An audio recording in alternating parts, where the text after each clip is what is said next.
Greetings, one and all, from the windy White Mountains. And Tara is almost blown away. Let's get down into the not wind. Just be very. Oh, yeah, you can go down there, I guess.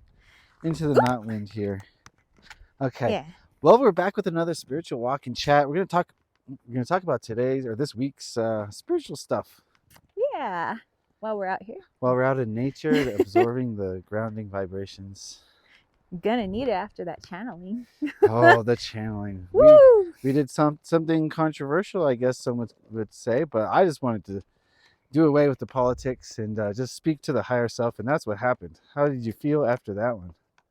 Well, I was very disoriented afterwards, and actually that's the most difficult higher self I've had a time trying to connect to, which is interesting.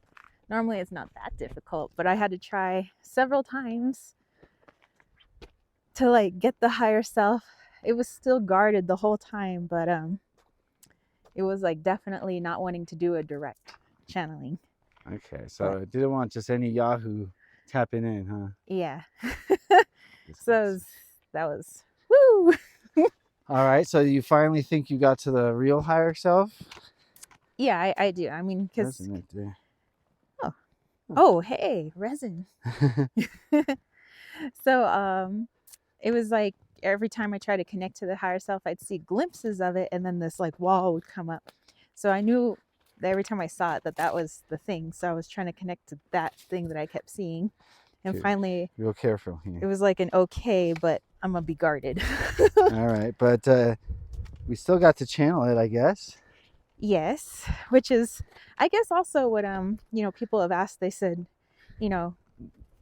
is it an invasion of privacy just to go around channeling higher selves? And if a higher self doesn't want you to channel it, it won't let you. Right. That's why we always talk about putting up your shields, so it has to be an agreement. So the agreement for this one was, you can channel me, but I'm gonna be wary of you. Okay. We asked some hard-hitting questions, I guess. Yeah, I think you guys are gonna be very interested, depending on, I guess, how you feel about Mr. El Trumpo. El Trumpo. Look at all these rocks. Wow. Well, I highly encourage you all to watch the video if you haven't seen it already. And if you haven't seen the channeling series, you might like it. Look at these rocks. Ooh. Speaking of rocks, we had an incident this morning, didn't we? Well, you did. Well, yeah, I guess. Well, yeah. So what happened was, I have this online crystal shop. Here, let's show you a crystal. I didn't show them any crystals. Oh, hey, you know what? I got a little Christy with me right now. Oh, mine does not want to be on camera. Fire calcite, baby. Yours does. Yeah. It's got a little bit more obsidian in it, which makes it pretty cool. Yeah, I'm trying to show Ecuador from Brazil. Look at that. Okay. So yeah, I run a small crystal shop, and I always see these crystal sellers spelling smoky quartz incorrectly. They spell it with an E, which is the proper noun. It's a name. But smoky quartz is named after its smoky coloration, which is an adjective. So smoky quartz is spelled without an E. So when I see fellow online crystal sellers, like the one I saw this morning, who had a similar size shop to mine, who I wanted to reach out to and just say, hey, you spell smoky quartz without an E. Well, he had a bad ego reaction, didn't he? Yes, it was all of a sudden, no, I know that's not how you spell it. I just do it for pizzazz. Right. So he tried to come up. He just says, I just like to spell it that way. It's just an E. Yeah. And then it was mind your own business. Right. And I said, no, it's not just an E, because R-A-P is a lot different than R-A-P-E. And so I guess that triggered him some more. Right. And then what did he say? He tried to say something silly after that. Just that you were weird, and you needed to mind your own business, and yeah. And that he would never buy from you, and right, and that. So he blocked me, and whoa, it's getting windy. Woo. And so from my perspective, I'm like, wow, his ego really got in his own way there. if he had done a little more healing throughout his life and had a less ego response to my offer to help him in his shop, then we could have been friends and we could have worked together and it could have been a whole different thing. But instead, now he hates me and it's all over a knee. And what James and I were talking about is that when it comes to people pointing out things like to correct us, but not necessarily to belittle us, but to say, hey, that's incorrect, maybe you could fix it in order to help us get better.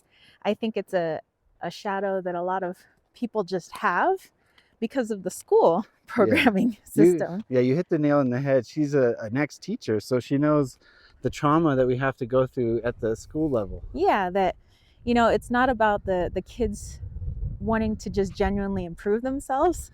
It's about just doing something, getting it right, and getting a good grade.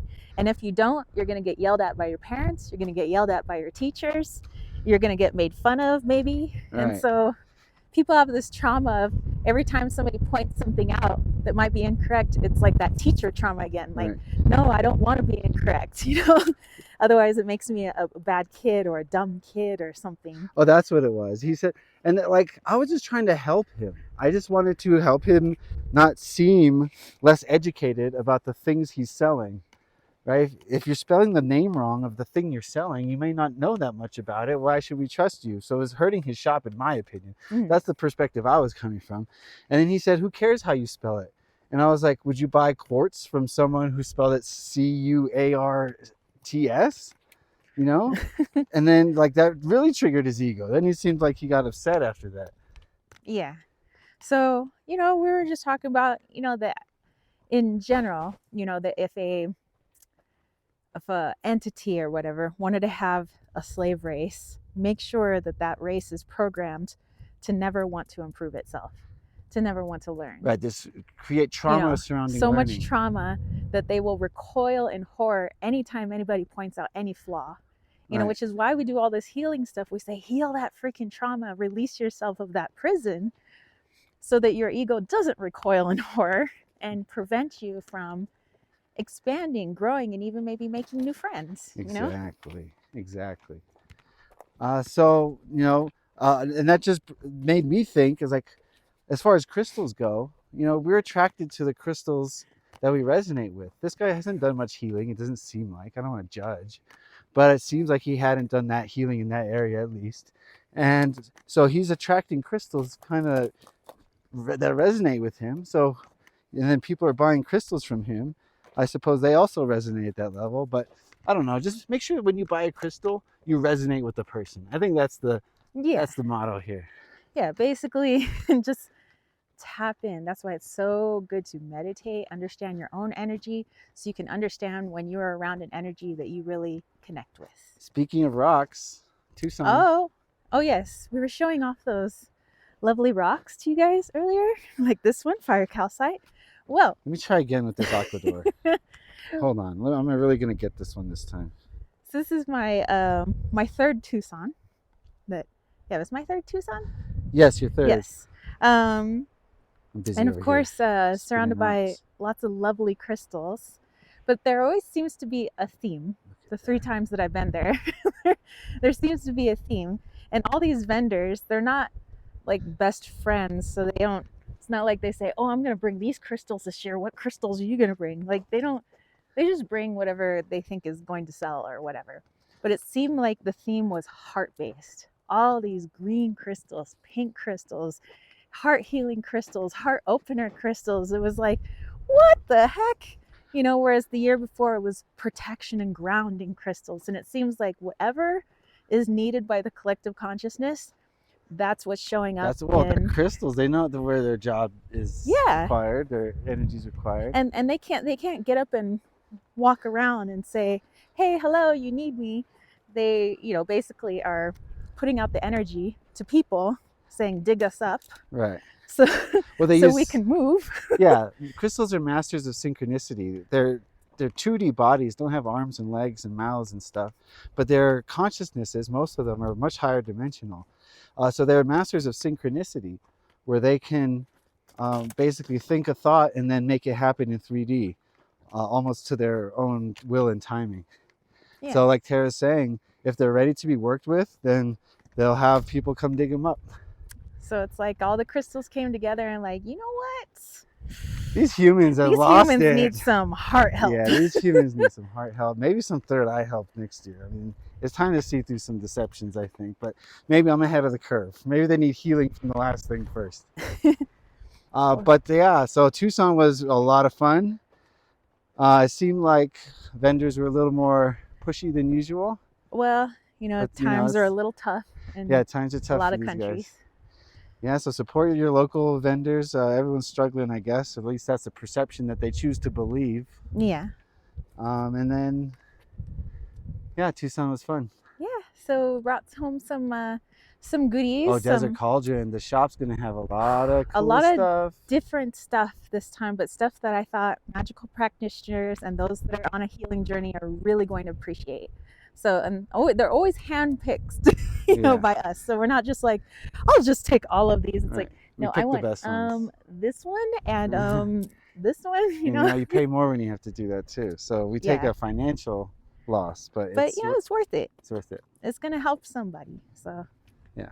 All right, we're just gonna try to be the vibration that we hope to attract with these crystals and whatnot. And sign off because it's super windy, so we gotta say bye. Alrighty then. All right, thanks for watching, guys. Like it if you liked it. Leave a comment. Bye.